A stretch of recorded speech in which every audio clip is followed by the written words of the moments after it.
शहज़ाद साहब, चूँकि being a मुस्लिम और रसूल सल्लम के उम्मती, नबी के मुकर्रम, नबी मौसम, सरवरे कायनात, बाइस तख्लीक़ कायनात, वो ज़ात हैं कि जिनकी लाइफ हमारे लिए रोल मॉडल है।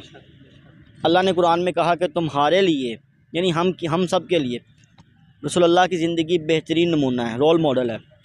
तो सुनने वालों के लिए भी ये मेरा ख़ास मैसेज है कि आपकी जो हदीस है, एक हदीस है, हदीस का मफ़हूम है कि मोमिन वो है जो अपने लिए पसंद करता है, वही अपने भाई के लिए भी पसंद करता है।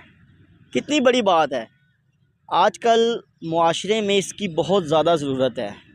हम लोग खुद तो अच्छा लिबास पहन लेते हैं, खुद अच्छा खाना खा लेते हैं, खुद अच्छी सवारी ले लेते हैं, खुद अच्छे घरों में रहते हैं, बट अनफॉर्चुनेटली अगर हम किसी को दें तो नाकस मटेरियल देते हैं, नाकस चीज़ देते हैं।